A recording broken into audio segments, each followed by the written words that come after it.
Hey guys, it's your boy Jersey Boy. Glad to have you back, Jets Nation. And unfortunately, I wish I could start us off with good news, but we did flop against the Dolphins. So we have entered a three-game losing streak so far, having our first back-to-back losses of the season.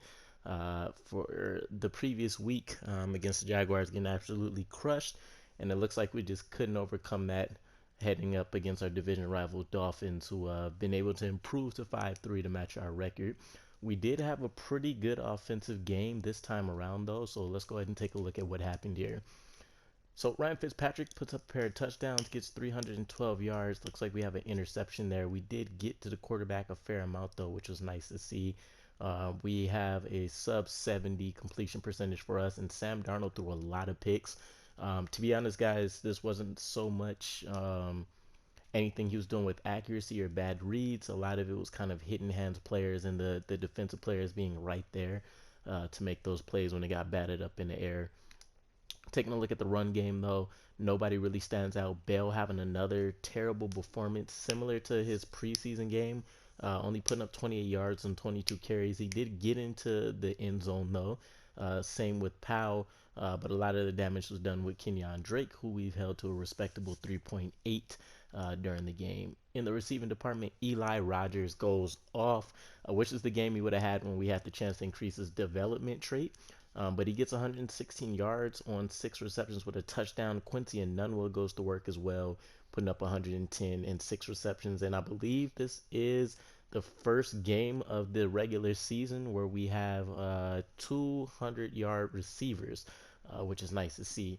Their tight ends did a lot of damage to us with Cameron Brate also almost going for 100 yards on 8 catches there. Bryce Butler putting in some work, getting 88 receiving yards as well in the game. Chris Herndon pulling in a pretty respectable game after having a pretty up and down season for us so far, but that's to be expected with the overall skill level of our team right now. So we'll be looking to increase that depth, hopefully bring in a few, I don't want to say star players, but a few major contributors for us. Crowder putting up 58 there as well.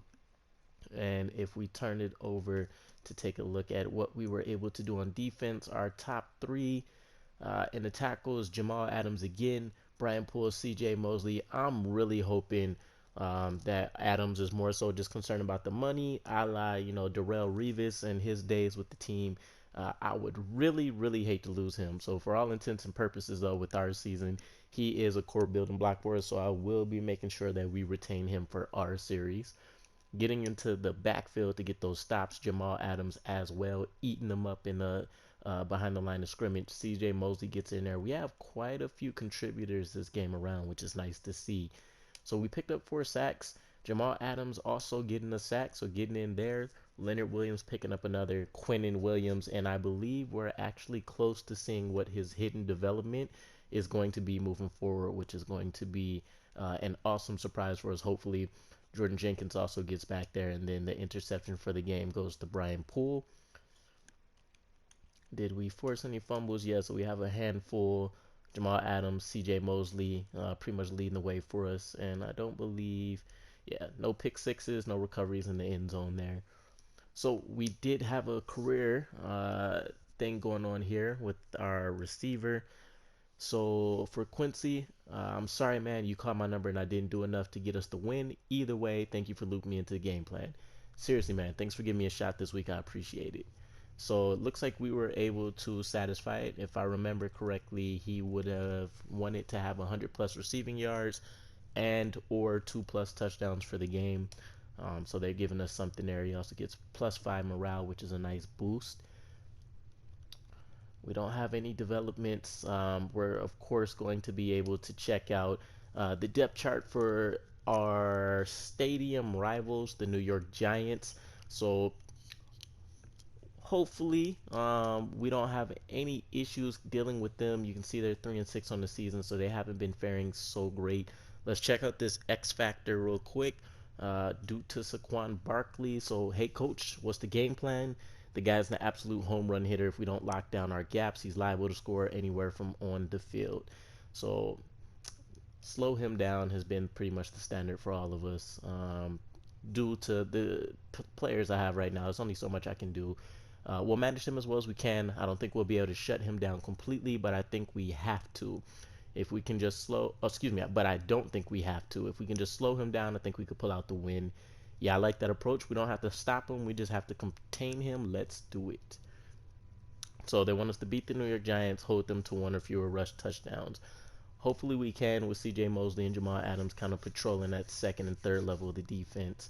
Let's take a look at some more scouting for us. I believe we have moved on to our linebacking core to kind of see what talents that we might have there.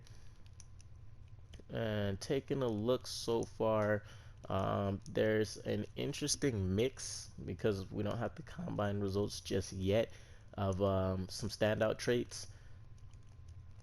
We have a power move here,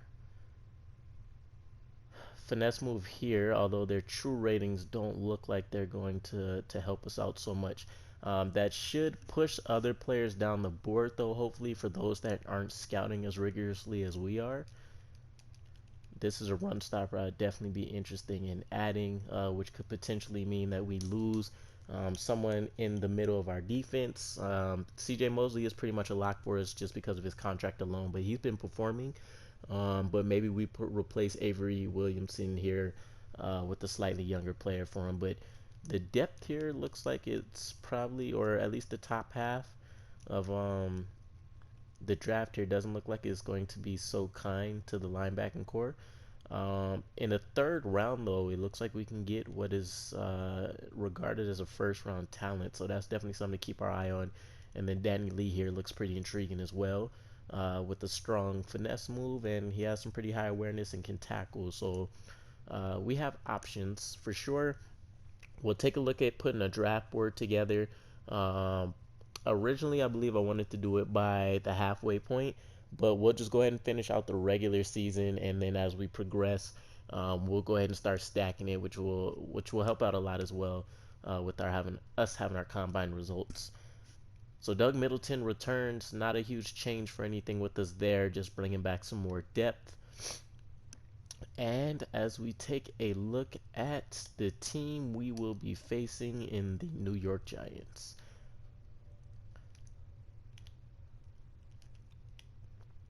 So we have Eli Manning still pretty much holding down the fort for them.